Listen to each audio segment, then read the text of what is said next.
Round 1 of the DD2 Rotax Max Challenge kicks off in Cape Town at the Killarney kart circuit. Now Roman de Beer immediately makes his mark, having taken pole position, but Jason Kutsia proving that his local experience will pay dividends. Dino Sturman, another of the local lads, overtaking Roman de Beer there, but de Beer is a very tough driver, very tough barrel driver, and doing a bit of teammate work there as he lets Bradley Liebenberg pass and fends off Jason Kutsia, but Dino Sturman takes the first win ahead of Habiach and Liebenberg. And Dino Sturman took pole position going into race 2, again using his experience of the local circuit, doing well to fend off Jason Kutsia, making very aggressive overtaking moves there. Habiach in tow, and Sebastian Boyd very ready to make the most of an opportunity there, getting past Jason Kutsia. And look at Jamie Smith taking out Brad Liebenberg, his own teammate.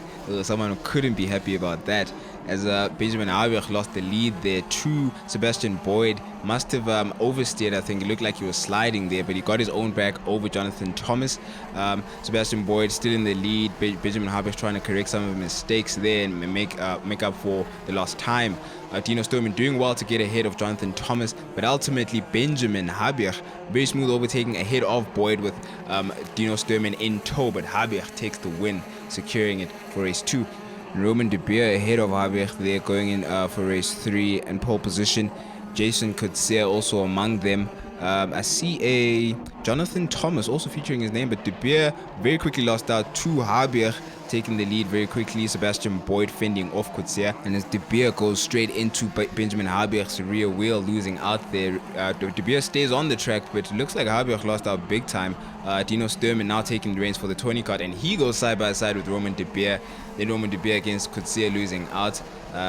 Still doesn't have enough pace to make his way back up into third, behind what looks like one Sebastian Boyd there. Boyd has got a lot of defending ahead of him to do, knowing how tough Roman de Beer is. Goes past him a bit easily, but Boyd gets a bit of a curb there, loses out a lot of pace. But Dino Sturman takes the win, doing very well in his Tony kart there. And overall, that is what gave him the win for the day, ahead of Benjamin Habiach and Jonathan Thomas in third place. In round 2 for the DD2 class went to Kelso Scribante, wet and slippery as ever, and Benjamin Habiach took the first turn ahead of Dino Sturman, a bit of a repeat of the round 1 there, but let's see how they're able to fend off some of the DD2 class in the wet. Roman de Beer going side by side there with an intrepid Dino Sturman in tow, but Brad Liebenberg makes a good overtake on Dino Sturman, also managing to keep his kart on the circuit, getting a bit of curb as he tries to take the lead again, because Dino Sturman got his own back, but Benjamin Habiach looking very comfortable, taking a clean lead and securing race 1. And on a much drier track, Benjamin Habiach slid off along with Dino Sturman and gave Brad Liebenberg the lead. I wonder what happened there, but Habiach managed to work his way back and had the likes of Boyd to face, overtaking with very little trouble both OTK chassis there in the semi-wet circuit. Brad Liebenberg had to park his kart, body language saying it all there, as Roman de Beer took the checkered flag for Burrell. And in race 3, it was Brad Liebenberg who had managed to get pole position, Habiach getting side by side with de Beer and coming off the worst as ever. And it was Burrell versus Burrell, as Brad Liebenberg saw Roman de Beer go past him, bringing Benjamin Habiach in tow, demoting Brad Liebenberg to third place, and it stayed that way. But there was a change up with the front 2 as Benjamin Habiach got first place, and Brad Liebenberg went off all on his own. Again, technical trouble, it seems, as he's trying to find out if it's his battery or not, but Benjamin Habiach secures the win as he slides across the checkered flag, and that gave him overall honors ahead of Roman de Beer and Dino Sturman. In round 3 of the Rotax Max Challenge went to Itube Raceway, Benjamin Habiach's home ground. Dino Sturman, a man who's 2 points adrift from Benjamin Habiach in the championship, was 31 places adrift this time, having to start from the back. Habiach took the lead, and as we see Sturman working his way up there, overtaking Jonathan Thomas, but Habiach secured a first win over Brad Liebenberg. Now, in Brad Liebenberg having a second place, he got a good tow and managed to secure pole position for race 2 ahead of Habiach, but Habiach very quickly got his place back, and that was Dino Sturman losing out, I think, to a technical issue there. Very bad luck for the young man there. Definitely out of contention is Jamie Smith, Burrell man there, losing out as well, spinning out, but Benjamin Habiach taking race 2. It's a tremendous amount of practicing 2 weekends before each national. If the national's in Cape Town, we'd go down to Cape Town and compete there 2-3 weeks before the time. And so it is for every national event. Then we'll do the regionals as well. So, you know, we would be doing a good 20-25 events per year, plus the practicing beforehand. So, you know, there's quite a tremendous effort that goes in and getting the equipment up to standard. Now, Brad Liebenberg takes the win for the final heat, but overall, Benjamin Haber takes the win for the day ahead of Liebenberg and Dominic Lincoln in third. And at the final round of the Rotax Max Challenge in Swartkorps Raceway, it was Sturman who had it all to play for, having to battle it out with Benjamin Haber for the championship. 40 points in it, nothing in between them. But a bit of bad luck, nose cone infringement for Dino Sturman saw him not out of contention, but a long way off going to race 2. Having to work his way up to catch up and go ahead of Benjamin Haber, who's side by side there with Nick Verheul, but Brad Liebenberg takes the win, and Benjamin Haber in race 3 had secured the championship for himself. Of course, you know, once you win a ticket, once you get overseas, the equipment is very equal. So you draw your equipment out of a hat, and it sort of levels the playing field, and it all comes down to the driving skill. And the two championship contenders there, Sturman and Haber, battling it out, as Brad Liebenberg would ultimately make it 3 for 3. Now going into race 4, bit of the same picture. Brad Liebenberg out at the front, but this time Benji Haber joining him, trying to make it a bit of trouble for him. Not going to give him the clean sweep on his championship crowning day.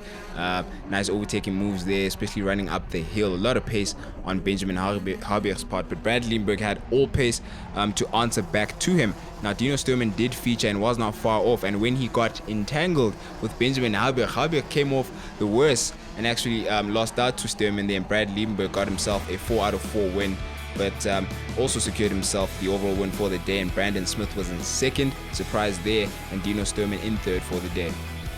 But in the championship, Benjamin Haber secured himself a win and a trip overseas to Sano, with Dino Sturman in second and Brad Liebenberg in third.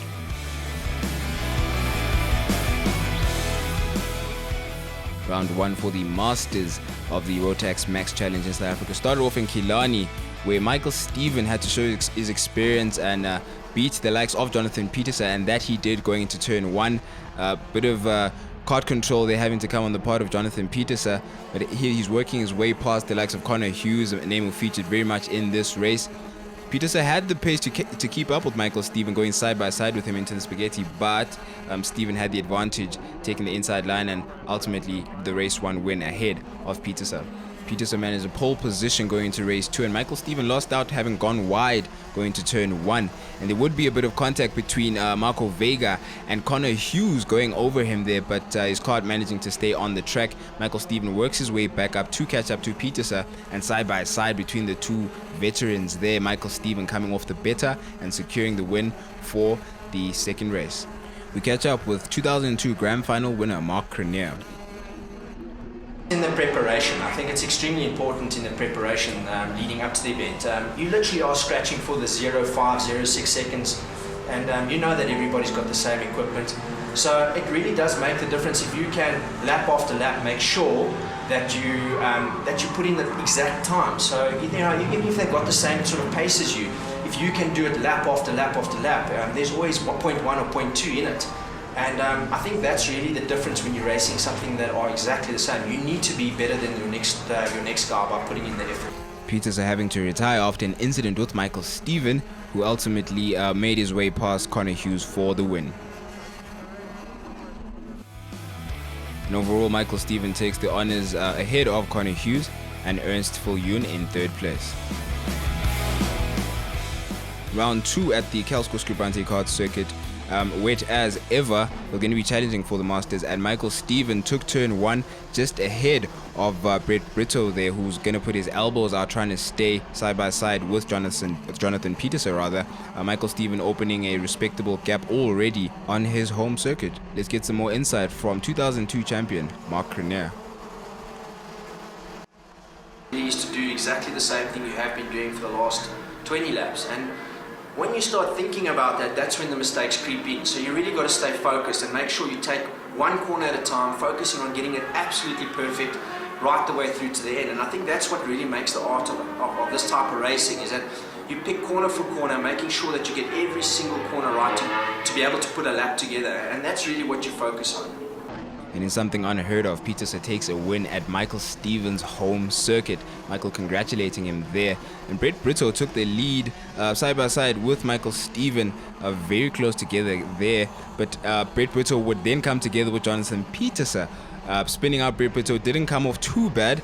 He and Connor Hughes coming together, but Pieterse lost out the most, having to retire for that race. Brett Brito still in the contention, putting as much pace into his car as possible. Circuit a bit drier there as he takes the curb, but Michael Steven just ran away with it, securing himself the lead in the championship and taking overall honors ahead of Brett Brito and Alistair Minge in third. Round 3 went to the scenic Idube Raceway in KZN, where all things even, it was Michael Steven going in pole position there, trying to get his own back at Jonathan Pieterse's home track, going for as many wins as he could. Bit of battling there amongst the mid-pack, but Steven really was on song, taking a significant lead for race 1.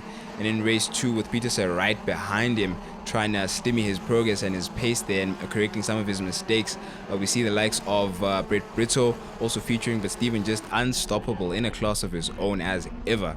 Going into race 3 again, it always seems like you have a bit of an advantage, but Ryan Wild going wild, having come off the track, with Michael Steven still maintaining a lead over Jonathan Pieterse, and Brett Brito very smoothly done there.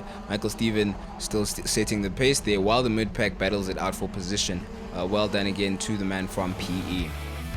And overall, Michael Steven did take honors at Jonathan Pieterse's home circuit. He took second, and Eugene Britt was in third. Now at the final round of the Swartkops International Raceway, we saw Michael Steven in a very good position, and by the time he got to race 2, he already had one hand on the championship and Pieterse had no chance. But the competition in South Africa has always been very, very high, and I think it's been a privilege to be competing right from the early ages. We pushed each other very, very hard. The downside is that we never really had a yardstick to compete in the international market, because it was very costly, and that's what Rotax afforded the guys, is to really go out there, compete at a high end, at a really affordable pricing. And everything went Michael Steven's way for race 2, with Eugene Britt in second, Marwan Selmi in third, and Jonathan Pieterse adrift in fourth. And in race 3, it was Eugene Britt again, side by side with Michael Steven, showing his contention for future races in the Masters class. Now, Brett Brito and Connor Hughes have a bit of battling to do for third in the championship, so there was a lot of drama between them during this heat. Michael Stevens kind of stretching his legs and showing he's got the pace and securing that. And going into race 4, with the championship secured, Steven was not going to win it from second. He went into the lead as some of the races spun off there, but he kept his nose clean. Brito overtaking the Burrell cart there, keeping it clean as well, having enough pace to have a good position. Eugene Britt, very familiar with the circuit, he's no stranger to the Swartkops circuit, but man of the day, Michael Steven, unbeaten Steven, making it 4 for 4 on the day and his third Masters Championship overall. He took the overall win on the day ahead of Eugene Britt and Jonathan Pieterse in third place. And overall, the championship went to Michael Steven. He secures his place overseas in Sano ahead of Pieterse and Brito. The South African Rotax Max Challenge highlights were brought to you by Ed Murray Racing and its associate sponsors.